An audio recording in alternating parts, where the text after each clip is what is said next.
Austin, Texas, if you're just now tuning in, my name is C'est La Vie. This is the East by Southeast Spoken Word Showcase, and I am here with Juan Manuel Perez.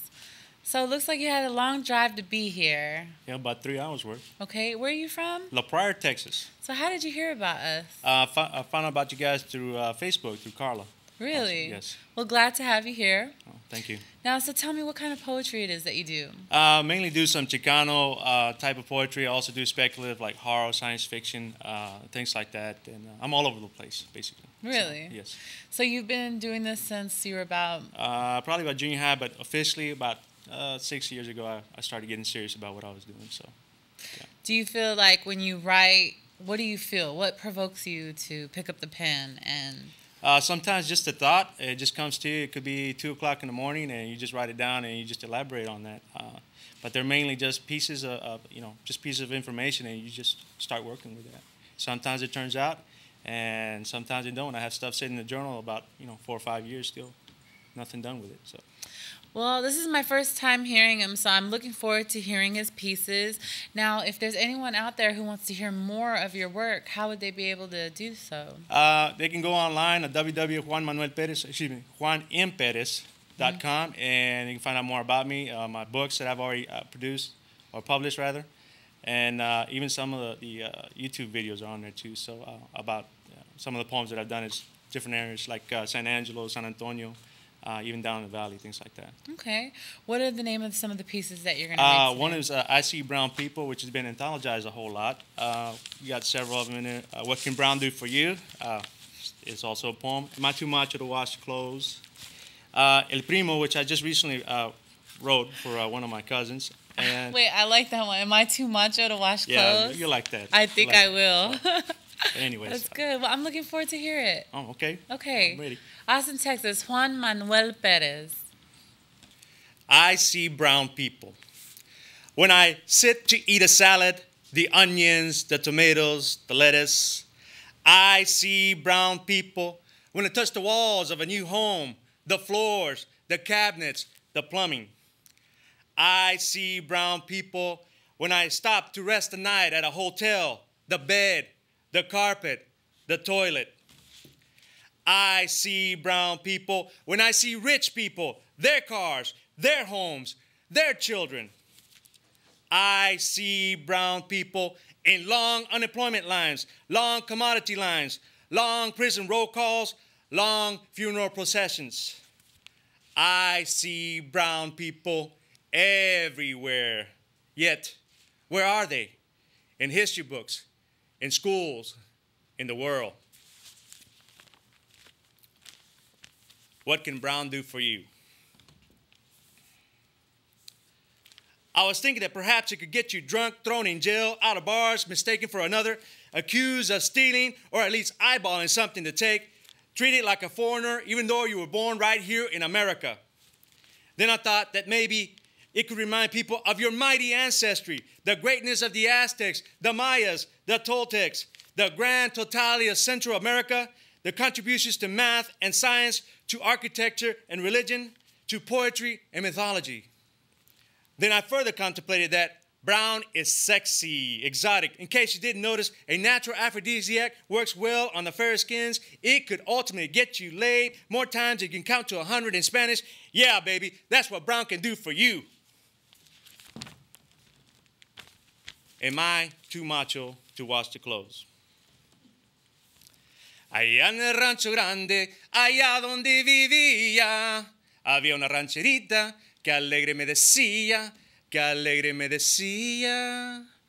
I watched the detergent bottle dance on top of the washing machine, doing clothes al aire libre like my jefa did back then.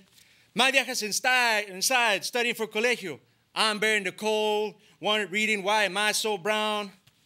I'm wondering, they say, why a warrior like me is watching the washing machine dance like Celia Cruz. I must be confused, though I guess I'm doing my part to help my familia rise from this makeshift trailer park. Oh, well, I've got to go and put Trino's book away. The polka has changed to a cumbia. I guess the first load is done. El primo. Para mi primo José Arivizo. Se murió el primo, un vato loco. But he was all right. Saw him the other day headed down South Essex Street on his gray and silver motorcycle with an old stereo strapped to the handlebars, listening to some lost rancherita, if you can call that crazy. Yeah, se murió el primo. He's cheated death a million times, and La Muerte finally got the upper hand because of his bad heart, even though I didn't see anything wrong with a heart in the right place. But he'd be the first to tell you that when it's your time to go, it's your time to go, vato. Simón, se murió el primo. Saw him a few years back, headed down South Luna Street, where my parents used to live when my dad was alive and my mom was still okay in the head. They used to start stories with, ¿te recuerdas de esto? ¿O te recuerdas del otro? Simón, I remember. Sí, se murió el primo. Saw him a few months ago pumping gas at Roberts as he yelled out, "Hey, white girl!" to my wife like he always did, disregarding all the prejudice that would stop the world from spinning, all the racial tension of those that didn't understand that these words were some deep terms of endearment, of relationship, of belonging to this place, making my girl know what it was like to belong to my Mexican family. Yeah, se murió el primo. But I'm not going to worry, man, because I'm going to see him again. Even though his heart broke down, he never gave up on himself, and that was a good thing, because mi primo had un corazón grande, and God smiles on that. Simón, se murió el primo, un vato poco loco, but he's going to be all right. Loaded. Woman, you are my loaded gun, my nice, shiny, beautiful peacemaker, my cold, metallic, deadly deal breaker. Woman, you can literally blow me or my mind away, all in one shot, one strike, one kill. Deadly, deadly. Woman, you are deadly to my heart, my soul, my life, my very essence of humanity. Woman, you are my loaded gun to love and respect, to take good care of. Deadly, deadly. Woman, you are my loaded gun that if it goes off will surely kill me one way or the other. Woman, you are my loaded gun. That is just as good for killing as it is for fun. Deadly, deadly. Open letter to man. Yes, you, man, about her land, not your land. Mutations, abominations is what nature returns to man when you refuse to clearly see what you are doing to her land.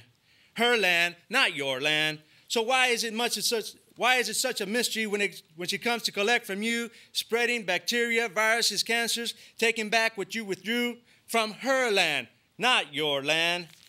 Her life as it once was before you wasted this precious love, that beauty that she once was, those red roses and white doves on her land, not your land.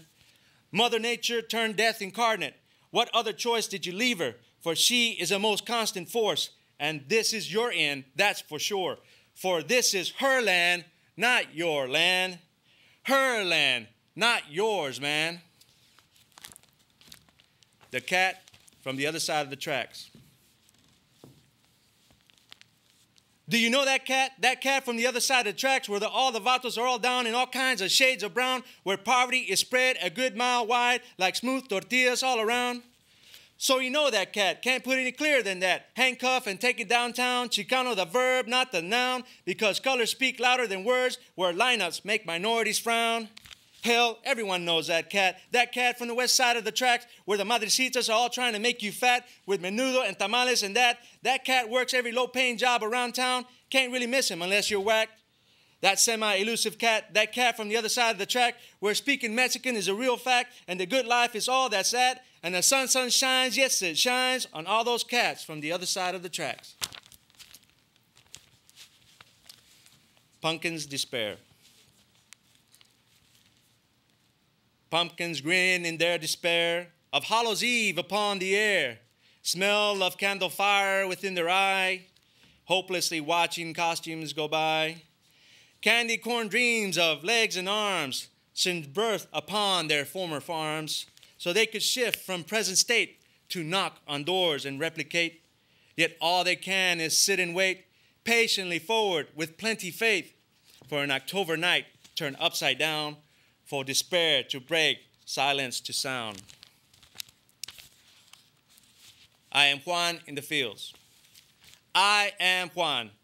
I have been born to privilege, work in many migrant fields with my poorly educated parents who allowed me to complete mine. I am Juan. My belly is full of beans and tortillas, fresh early in the summer morning in the sea of undocumented brown people. I am Juan. My ears are rich with the sounds of grunts and groans of the onion cutting scissors bleeding sweet its sour juices. I am Juan.